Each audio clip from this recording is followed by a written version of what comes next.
सत श्री अकाल जी सारे ਨੂੰ। मैं अमनदीप कौर हाजिर ਹਾਂ ਜੀ ਤੁਹਾਡੀ BA ਸੈਕੰਡ ਈਅਰ ਦੀ ਪੰਜਾਬੀ ਦੀ ਕਲਾਸ ਦੇ ਨਾਲ। BA ਸੈਕੰਡ ਈਅਰ ਦੀ ਸਾਡੀ ਇਹ ਚੱਲ ਰਹੀ ਪੰਜਾਬੀ ਦੀ ਕਲਾਸ ਦੇ ਵਿੱਚ ਅਸੀਂ ਹੁਣ ਤੱਕ ਤੁਹਾਡੀ ਜਿਹੜੀ ਕਰ ਰਹੇ ਸੀ ਜੀ ਮੱਧਕਾਲ ਦੀ 94ਵੀਂ ਪੰਜਾਬੀ ਕਵਿਤਾ। ਸੋ ਇਹ ਜਿਹੜੀ ਬੁੱਕ ਹੈ ਉਹ ਸਾਡੀ ਜਿਹੜੀ ਪੂਰਨ ਹੋ ਚੁੱਕੀ ਹੈ। ਸੋ ਜਿਹੜੀ ਅਗਲੀ ਜਿਹੜੀ ਬੁੱਕ ਹੈ ਜਿਹੜੀ ਅਸੀਂ ਸ਼ੁਰੂ ਕਰਨ ਜਾ ਰਹੇ ਹਾਂ ਉਹ ਹੈ ਜੀ ਤੁਹਾਡੀ ਅੱਠੇ ਪਹਿਰ। ਅੱਠੇ ਪਹਿਰ ਜਿਹੜੀ ਬੁੱਕ है इस पुस्तक के विच तुहाड़ियां 8 कहानियां जड़ियां दित्तियां गईयां हन। सो इन्हां 8 कहानियां का सार इन्हां दी साहित्यिक परख ते प्रशंसक व्याख्या ये जिहड़ी है वो असीं करनी है। सो जिहड़ी अठे पहर तुहाड़ी जिहड़ी बुक है पुस्तक है उसकी जिहड़ी पहली कहानी है जी वो है जिंदगी मोड़ी जा सकती है मौत नहीं, जो कि लिखी हुई है गुरबख्श सिंह जी की। सो ये जिहड़ी कहानी है कहते गुरबख्श सिंह ने एक बहुत ही आदर्शवादी जिहड़े लेखक हैं तो उन्होंने अपने आदर्शवाद के नाल संबंधित ही कई तरह की जिहड़ियां कहानियां हैं सो साडी जिहड़ी मतलब इस बुक के हिस्से पाइयां हैं। आदर्शवादी लेखक होंदियां होइयां कहते आदर्शवादी लेखक है तो अपनी कहानी कला विच अपने आदर्शों जिहड़ा है उन्होंने पूर्ण किया है। कहते उन्होंने जिहड़ियां बाद वालियां कहानियां हैं वो यथार्थक अते समाजवादी विचारधारा दे बहुत ज़्यादा नेड़े दिखाई दिंदियां हैं, पर मूल रूप विच वो आदर्शवादी जीवन जाच नूं ही पेश जिहड़े करन वाले कहानीकार हैं। उन्होंने अपनियां कहानियां जिहड़ियां हैं उन्हां दे विच जीवन नूं सोहना सुचज्जा आदर्शक दिल खिचवा सूखम सोहजमई दूजियां दीयां भावनावां नूं समझण वाला दूजियां दी खुशी लई निज सुख दे त्याग करन वाला बनाउण दी हर संभव कोशिश कीती है। सो जिंदगी मोड़ी जा सकती है मौत नहीं कहानी का प्रेरक भी गुरबख्श सिंह का यह आदर्शवादी जीवन सिद्धांत ही रहा है।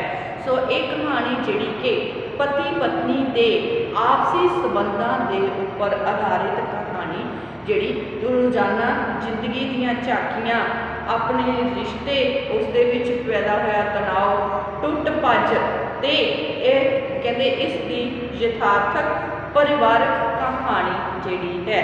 सो ये जिहड़ी कहानी है इसकी शुरुआत जिहड़ी हुंदी है इस कहानी का जिहड़ा नायक है नायिका है वो है जी इस कहानी की नायिका जिहड़ी कि कहते बहुत ही ज़्यादा सुचज्जी औरत है जिसका नाम है चेतना। सो चेतना जिहड़ी कि इस कहानी जिंदगी मुड़ी जा सकती है मौत नहीं दी नायिका है तो उसका पति जिहड़ा कि विमल है। सो विमल जिहड़ा कि एक मानसिक रोगी है। इस कहानी में इस्त्री के दुखात नूं बहुत ही सोहने ढंग नाल पेश किया गया है जिहड़ी कि सर्वगुण संपन्न है। वो खाना बनाउण घर की सफाई रखण सिलाई कढ़ाई संगीत ते होर कई खेत्रों के जिहड़ी मुहारत जिहड़ी है वो रखती है। इस दे टाकरे विच जिहड़ा उसका पति है विमल वो एक मानसिक रोगी है, वो हीन गुंझलता का शिकार है। वो अपनी पत्नी चेतना दे उस दे गुणों की तारीफ नूं बर्दाश्त नहीं कर सकता। सो कहते जिहड़ी पति ते पत्नी का जिहड़ा रिश्ता है वो इसे गुंझलों के कारण खराब भी हो जाता है। इसे कारण ही कहते वो अपनी पत्नी के अनेकों गुणों की तारीफ नहीं करता सगों पैर पैर ते उसका जिहड़ा दिल तोड़ता है वो उसके गुण अवगुणों दे विच बदल दिंदा है। पत्नी बड़ी ही सहनशीलता अते सूझबूझ नाल सारी की सारी जिहड़ी स्थिति है उसनूं संभालण की कोशिश करती है। वो उसनूं गुत्ता मारता है इत्थों तक कि एक रात उसनूं घरों बाहर भी कढ़ दिंदा है। उसके छोटे जिहे पुत्र भोलू की मौत का कारण भी वो आप ही बनता है। चेतना जदों सारी की सारी स्थिति तो निराश हो जाती है तो कहते वो हर कोशिश करन ते भी विमल नूं बदलण दे विच नाकामयाब रहिंदी है तो मजबूरन जिहड़ा कहती विमल नूं मार के खुद भी मर जाती है। सो इस तरह जिहड़ी एक कहानी है इस विच विरोध की जिहड़ी ਜਿਹੜੀ कहानी है वो बन जाती है। इसकी नायिका बहुत देर तक पति की ज्यादती बर्दाश्त करती है, पर सबर ते सहनशीलता उसकी भी बड़ी बेमिसाल रहिंदी है। सो कहते जब उसके यतन असफल हो जाते हैं तो वो जिहड़ी है मतलब गलत रस्ता जिहड़ा है वो इख्तियार कर लैंदी है। सो जिहड़ी ये कहानी है जिंदगी मोड़ी जा सकती है, मौत नहीं। इसनूं गुरबख्श सिंह ने बहुत ही सोहने ढंग दे नाल साडे सामने जिहड़ा पेश करने की कोशिश जिहड़ी है वो कीती है। सो अपने आदर्शवादी जिहड़ा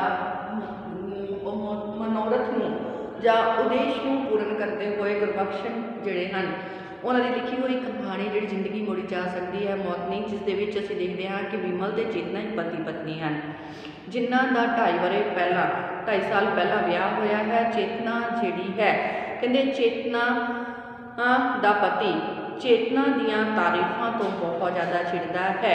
चेतना जो कि कहते बहुत ही गुणी औरत है।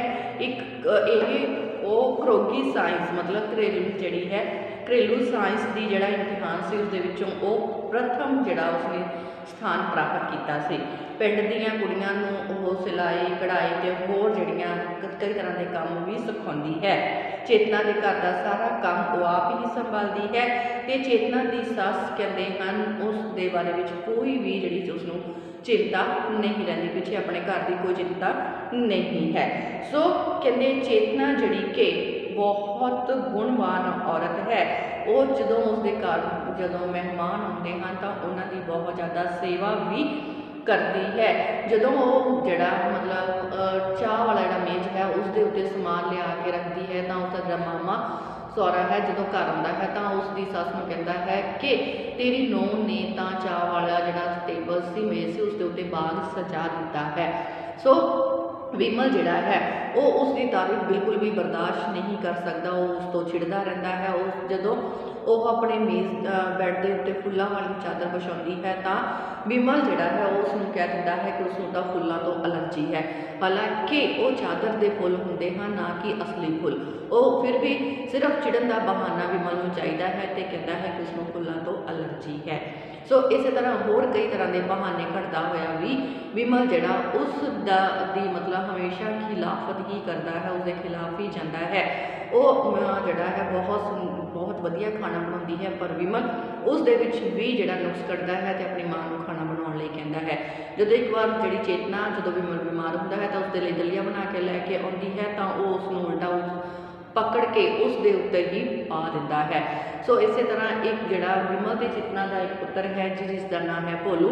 भोलू एक दिन जिहड़ा है रात को सुता पिया है तो वो किसी कारण जिहड़ा रोना शुरू कर दिंदा है तो जिहड़ा विमल है उसनूं मारन की कोशिश करता है, पर चेतना जाके बचाउंदी है। तो फिर एक बार फिर जदों विमल भोलू रोन लगता है तो जिहड़ा विमल है वो उसनूं घरों जिहड़ा मतलब कमरे चों बाहर लैके जाण लई कह दिंदा है। बाहर बहुत ठंड है, जिहड़ी चेतना है वो जिहड़ी है अपने पुत्र नूं जिहड़ा अपने मां क्योंकि चेतना के जिहड़े पेके हैं वो भी उसे शहर विच ही हैं अपने पेकिਆਂ ਦੇ घर लैके चली जाती है तो अपनी इज्जत बचाने का डर के कारण वो घर के बाहर जिहड़ी कुर्सी डही हुंदी है उसते ही बैठ के रात कट के वापस आ जाती है। तो सस के पुछण ते कि वो सवेरे सवेरे इन्नी जल्दी जिहड़ी है कित्थों आई है तो उसनूं कहती है कि विमल ने उसनूं कोई काम जिहड़ा भेजिया सी इस करके उत्थे गई है, पर विमल जिहड़ा है वो अपनी हालतां तो जिहड़ा बाज नहीं आउंदा। सो जिहड़ी चेतना है कहते वो बहुत ज़्यादा बर्दाश्त करने तो बाद एक दिन जिहड़ा स्टोव के नाल अपने आप को अग ला लैंदी है क्योंकि उसका पुत्र जिहड़ा है वो पहला खत्म हो चुका है। सो जिहड़ा वो अपने आप को जिहड़ा स्टोव के नाल अग ला लैंदी है तो जाके विमल नूं पकड़ लेंदी है जिस दे नाल दोनों ही सड़ के खत्म हो जाते हैं। सो जिहड़ा भी ये जिहड़ी कहानी है इस दे विच जिहड़ा लेखक है उसने यही दस्सण की कोशिश की है कि चेतना ने तो विमल नूं अपनी जिंदगी भेटा की सी, पर उसने उसकी जिंदगी की जिहड़ी कोई कदर नहीं पाई। सो इस करके हुण मौत उस तो भी मोड़ी नहीं गई सी। सो ये सी जी साडी कहानी जिहड़ी जिंदगी मोड़ी जा सकती है, मौत नहीं। सो हुण असीं चलांगे जी इस कहानी की साहित्यिक परख दे वल, मतलब जिहड़ी ये कहानी है कहते उसकी साहित्यिक पड़चोल किस तरह की है कि इस दे विच विशेषतावां जां गुण औगण हन, इसकी पड़चोल करांगे। जां कहते गुरबख्श सिंह की कहानी तुहानूं चंगी लगती है, जे हाँ तो क्यों चंगी लगती है, जे नहीं तो क्यों नहीं चंगी लगती। इस दे उत्ते आधारित अपने विचार जिहड़े हन वो तुसीं साडे सामने पेश करने हैं। सो ये जिहड़ी कहानी है इस दे नाल संबंधित जिहड़ी मतलब साहित्यिक परख है वो असीं हुण करांगे। सो साहित्यिक परख दे विच पहला साडा जिहड़ा पॉइंट है जी वो है विषय वस्तु। सो पहला पॉइंट साडा आजूगा विषय वस्तु। सब तो पहला असीं कीता सी इस कहानी के बारे में सार दसार तो कहानी के बारे में जी चर्चा असीं पहला कर चुके हैं। उस तो बाद असीं दूसरा क्वेश्चन कर रहे हैं जी जिहड़ा कि है इसकी साहित्यिक परख पड़चोल तो इसके गुण अवगुण या पाठਕਾਂ ਨੂੰ कहानी पसंद आती है या नहीं आती उसके कारण। सो सब तो पहला कारण है जी विषय वस्तु। कहते गुरबख्श सिंह ਜਿਹੜੇ ਹਨ ਉਹ ਪਹਿਲੇ ਦੌਰ ਦਾ ਪ੍ਰਤੀਨਿਧ ਕਹਾਣੀਕਾਰ ਹੈ। ਉਸ ਦੀਆਂ ਬਹੁਤ ਸਾਰੀਆਂ ਕਹਾਣੀਆਂ ਜਿਹੜੀਆਂ ਹਨ ਉਹ ਸਾਡੇ ਸਾਹਮਣੇ ਜਿਹੜੀਆਂ ਆ ਚੁੱਕੀਆਂ ਹਨ। ਸੋ ਕਹਿੰਦੇ ਇਸ ਕਹਾਣੀ ਦੇ ਵਿੱਚ ਜਿਹੜੀ ਇਹ ਕਹਾਣੀ ਹੈ ਜ਼ਿੰਦਗੀ ਮੋੜੀ ਜਾ ਸਕਦੀ ਹੈ, ਮੌਤ ਨਹੀਂ। ਗੁਰਬਖਸ਼ ਸਿੰਘ ਜੀ ਨੇ ਜੀਵਨ ਦੇ ਪ੍ਰਤੀ ਜਿਹੜਾ ਆਪਣੇ ਆਦਰਸ਼ਵਾਦੀ ਦ੍ਰਿਸ਼ਟੀਕੋਣ ਨੂੰ ਸਾਡੇ ਸਾਹਮਣੇ ਰੱਖਿਆ ਹੈ। ਸੋ ਇਸ ਕਹਾਣੀ ਦਾ ਜਿਹੜਾ ਵਿਸ਼ਾ ਵਸਤੂ ਹੈ ਮੂਲ ਰੂਪ ਦੇ ਵਿੱਚ ਪਤੀ ਪਤਨੀ ਦੀ ਸਮੱਸਿਆ ਦੇ ਉੱਤੇ ਹੀ ਆਧਾਰਿਤ ਹੈ। ਕਹਿੰਦੇ ਇਸ ਕਹਾਣੀ ਦਾ ਜਿਹੜਾ ਵਿਸ਼ਾ ਹੈ ਉਹ ਸਾਰੇ ਦਾ ਸਾਰਾ ਚੇਤਨਾ ਤੇ ਵਿਮਲ ਦੇ ਆਲੇ ਦੁਆਲੇ ਘੁੰਮਦਾ ਰਹਿੰਦਾ ਹੈ। ਸੋ ਜ਼ਿੰਦਗੀ मोड़ी जा सकती है, मौत नहीं। इस दा जिहड़ा विषय है जिस दे विच चेतना जो अपने पति विमल नूं अपनी जिहड़ी जिंदगी है वो भेटा करती है, अपना मतलब अपनी जिंदगी दे विच जो उस दे विच चंगे गुण हैं वो सारे दे सारे विमल दे अगे रखती है। पर विमल अपनी पत्नी चेतना की किसी गल की भी जिहड़ी मतलब प्रशंसा जिहड़ी है वो नहीं बर्दाश्त कर सकता। वो उसकी उस्तत नूं, उसकी प्रशंसा नूं, उसके गुणां नूं हमेशा ही जिहड़ा अपने सामने नज़र अंदाज करता है तो उसके गुणों की बिल्कुल भी कदर जी है वो किसी तरह भी नहीं करता। सो इस कहानी का जो विषय है कि जिंदगी मुड़ जा सकती है, मौत नहीं। उसने उस दे विच जिहड़ा साडा लेखक है उसने एक ही आदर्शवादी ढंग साडे सामने रखा है जिस दे विच उसने दस्सण की कोशिश की है कि जेकर साडे सामने कोई अपनी जिंदगी सानूं दिंदा है तो उसका जिहड़े उसकी चंगियाई का जिहड़ा पल है वो तो असीं उसनूं वापस कर सकते हैं उसदे नाल चंगा करके। पर जदों कोई किसी को मौत दे दिंदा है तो मौत जिहड़ी है कदे भी कोई मोड़ नहीं सकता। जिस तरह जिंदगी चेतना ने अपने पति विमल को अपनी जिंदगी पूर्ण जिंदगी भेटा की सी पर उसने उसका कोई भी जिहड़ा आदर सत्कार नहीं किया। तो जदों अपने पति की जिहड़ी निरादरी तो तंग आके उसके जिहड़े कीते हुए अत्याचार तो तंग आके जिहड़ी चेतना है अपनी मौत को गल लाती है तो मौत फिर विमल तो भी मुड़ी नहीं गई सी। सो इसका जिहड़ा विषय वस्तु है वो पूर्ण तौर पर ढुकवां है, सही है। सो एक कहानी जिहड़ी वो अपने विषय नूं पूर्ण तौर पर जिहड़ा पूरा करती है। सो अगे है जी गोंद। सो अगे है अगला पॉइंट गोंद। सो ये जिहड़ी कहानी है इसकी जिहड़ी गोंद है वो भी पूरी तरह जिहड़ी कहते इसकी गोंद या कथानक जिहड़ा है वो पूरी तरह सफल है। कहानी की गोंद नूं विखा जिहड़ा है कोई भी के वख पेश नहीं किया गया, उसके विच कोई भी वखरेवा नहीं है।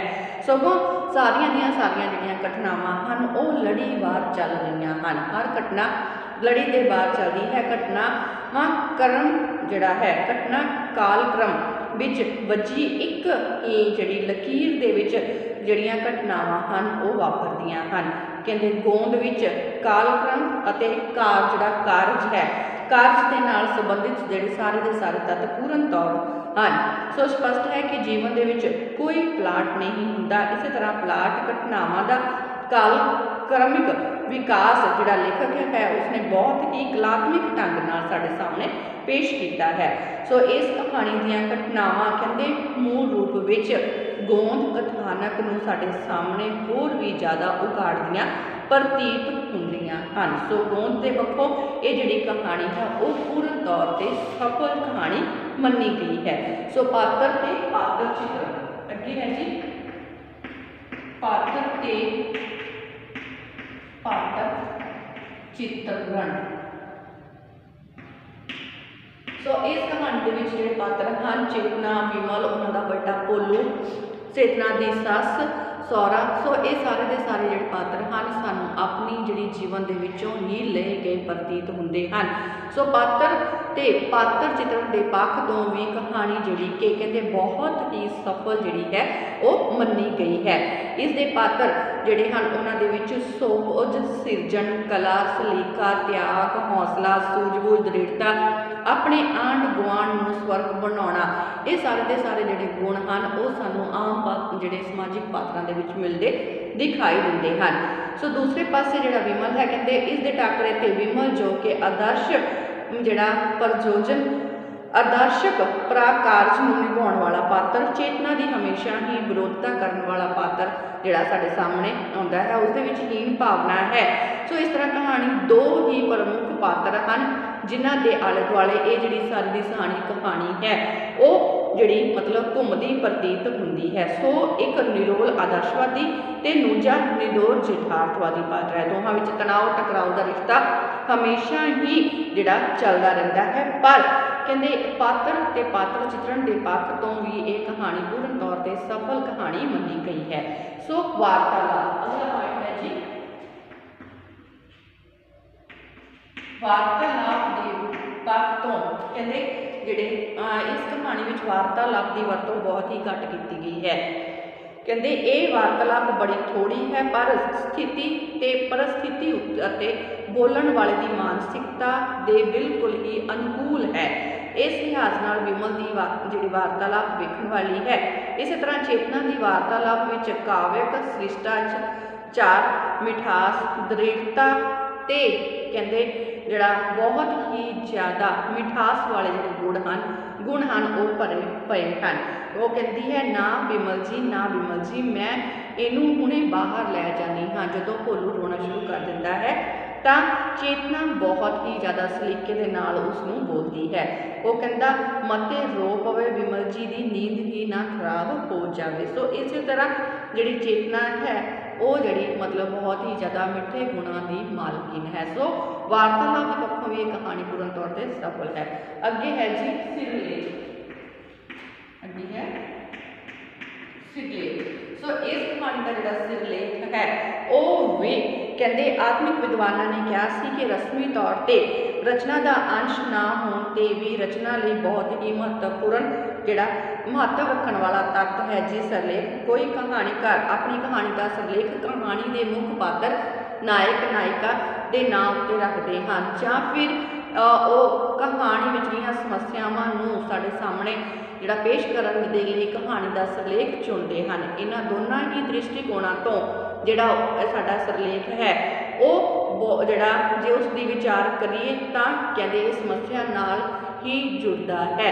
सो ये शब्द कहानी का मुख्य पात्र चेतना वालों कहानी के अंत में बोले गए हैं।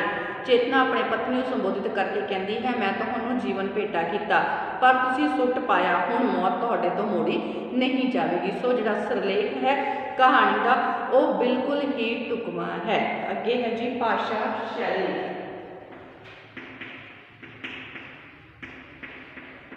इस कहानी के वरती गई जिहड़ी भाषा शैली है कहते वह अलंकारक शैली है। सो शैली दे ये गुण कहानी दी पूरी तरह कहानी दे पूरी तरह उगड़ते हैं। कहते वो कढ़ाई ओदी कढ़ाई विच सोहज सी, वो चित्रकारी विच भी उसनूं रीझ सी, वो अपने कल्पे दुखों सूइयां वांग तिखिया करके अपने विचारे दिल विच खोबे रहिंदी सी। मतलब कल जिहड़ा है इत्थे अलंकारां दी जिहड़ी वरतों है कवि ने बहुत ही सोहने ढंग दे नाल कीती है। सो शैली जिहड़ी है उस दे विच बहुत ही ज़्यादा वधिया ढंग दे नाल उसनूं वरत्या गया है। सो भाषा के पक्षों, शैली के पक्षों, सिरलेख पक्षों, वार्तालाप, पात्र गोंद, विषय वस्तु के पक्ष तो ये जिहड़ी कहानी है वो संपूर्ण कहानी जिहड़ी कि मन्नी गई है। सो जिहड़ी मतलब जिंदगी होनी जा सकती है मौत नहीं कहानी एक सफल जिहड़ी कहानी है वो गुरबख्श सिंह की जिहड़ी मन्नी गई है। सो अगे है जी इस कहानी के विच जिहड़े असीं प्रसंग सहित व्याख्या करनी है वो आप एक दो प्रसंग सहित व्याख्या भी करांगे। सो चेतना कहती है कहते चेतना की किसी खूबी का प्रगटावा विमल विच अपनियां ऊनताइयां का एहसास प्रबल कर दिंदा सी। चेतना की सुचजता ने विमल के अंदर जेडी बेदलीली ओडी ला इलाज ईरखा की अग सुलगा दी सी। ते जदों चेतना की सुचजता की कोई प्रशंसा का झोला मारदा विमल के अंदर सुलग रही अग कोई जिहड़ा सोला मच उठदा। सो जिहड़ी आपां प्रसंग की व्याख्या भी करांगे। कहंदे ये पैरा है सो ये गुरबख्श सिंह प्रीत लड़ी दी कहंदे ये पैरा डॉक्टर दलीप कौर टिवाणा द्वारा सब तो पहला जी इत्थे पैरा है जी वो दलीप कौर टिवाणा जी की लिखी हुई पुस्तक है। कहंदे साडी पाठ पुस्तक 8 पहर विच दर्ज गुरबख्श सिंह प्रीत लड़ी की कहानी जिंदगी मुड़ी जा सकती है मौत नहीं विचों लिया गया है। ये विचार चेतना की मानसिकता द्वारा उसकी दृष्टि नूं अमर भूमि विच लियाउंदे हन। ये विचार प्रगटाए तां कहानी विच जिहड़ी मतलब कहानीकार द्वारा ही है पर यह व्यक्त चेतना की मानसिकता नूं करदे हन। ये वाक चेतना विच उदों आउंदे हन जदों विमल दे अनमानवी अते अणमनुखी वतीरे के सामने हार जाती है। उसनों अखीर ये पता लगता है कि विमल की अणजोड़ता का कारण उसकी हीन गुंझलता है। सो जी चेतना है वह हर तरह विमल को समझने की कोशिश करती है पर उसका मन वो जित के जोड़ा विमल का मन जित सके वो अपनी योग्यता गुणों द्वारा उसको प्रभावित नहीं कर सकती। उसकी सुंदरता सलीका सोचमई दृष्टिकोण जिसके द्वारा वो उसके घर का काया कल्प कर देती है। विमल के मन विच उस लिए प्यार ते प्रशंसा के भाव पैदा करने तो असमर्थ रहते हैं। उसकी सुरीली आवाज़ उसका पूरा जोर ला के बनाया गया खाना विमल नूं रिझा नहीं सकता सगों वो उसनूं मारदा कुटदा है घरों कढ़ दिंदा है। उसका बच्चा सर्दी की रात कारण जड़ा इसे कारण मर जाता है। इस सब तो भी चेतना नूं ये महसूस होता है कि उस द्वारा प्रगटाई गई खूबी विमल विच कहते उस दी ऊंचाई की भावना नूं पैदा करती है। चेतना महसूस करती है कि ओह उस चेतना की सुचजता विमल के अंदर जिहड़ी है एडी बेदलीली ओडी ही ला इलाज ईरखा की अग नूं होर भी सुलगा दिंदी है। जो चेतना की सुचजता की कोई प्रशंसा करता है तो विमल के अंदर की जिहड़ी अग है वो होर ज़्यादा मच उठती है। ये चेतना जां दृष्टि जिहड़ा दृष्टिगोचक का नायक भी है। सो पर इसनूं नायिका नहीं सगों सर्वक्ष दृष्टि की धारनी जिहड़ा मन्निया गया है। सो ये जिहड़ी मतलब चेतना जिहड़ी इस कहानी की नायिका है सो कहते उसकी जिहड़ी तारीफ है वो विमल को होर भी ज़्यादा तंग ही करती है। सो अगे चलते हाँ जी कहते मैं तुहानूं जीवन भेटा किया तुसीं सुट पाया हुण मौत तुहाडे तो मोड़ी नहीं जानी। सो ये जिहड़े शब्द हैं चेतना जिहड़ी अपने पति नूं कहती है। सो कहानी की नायिका एक अत ही गुणवान सुंदर ते बेमिसाल सुभाअ की मालक है। वो अपने बेयकीनी वाले सुभाअ के मालक अपने पति को रिझाउण के लिए बहुत कोशिश करती है पर बदले में उसनों तिरस्कार पीड़ा अवेलना सरीरक ते मानसिक जिहड़े दुख ही मिलते हैं। उसनों कुट्टिया जाता है सर्दी की रात अद्धी रात में उसनों घरों कढ़ दिता जाता है जो कि वो जिसनों भी सब कुछ वो बर्दाश्त करती है पर अंत दे विच वो हार मानती है तो आत्महत्या का रस्ता चुन लेंदी है। इस करके वो इस लपेट में अपने पति को भी लै लेंदी है तो जिहड़ा मतलब अपनी मौत तो बाद उसनूं रौला पाउंदी हुई कहती है कि उसने सारी जिंदगी अपने पति को दे दी पर उसके बदले उसनूं पीड़ा सरीरक ते मानसिक कष्ट ही प्राप्त हुए सन। सो इस करके वो मरदी है तो विमल को भी मरना ही पवेगा क्योंकि उसने उसनूं दा जिहड़ा जीवन से उसनूं नरक बना छड्डिया सी। ये शब्द अंतिम समय अपने पति को कहती है कि उसने उसनूं जीवन दिता सी पर उसने उसनूं नहीं संभालिया सी उसने उसनूं सुट पाया सी पर हुण मौत जिहड़ी है वो विमल तो मोड़ी नहीं जा सकेगी। इस तरह एक कहानी विच कहानीकार ने एक स्त्री के विरोध ते विद्रोह की भावना नूं साडे सामने जिहड़ा पेश किया है। सो ये सी इस कहानी की प्रसंग सहित व्याख्या। मैं जी इंपोर्टेंट व्याख्या है सिर्फ वो ही करवाइया हैं ज़्यादा आप नहीं करवाई कीतियां। सो जी ये कहानी है इत्थे ही समाप्त होगी। सो इस नाल ही साडी अज की क्लास भी आप इत्थे समाप्त करते हैं। मिलते अपनी अगली क्लास के अगली कहानी के नाल। सो अपनी क्लास इत्थे ही समाप्त होंगी है। धन्यवाद जी।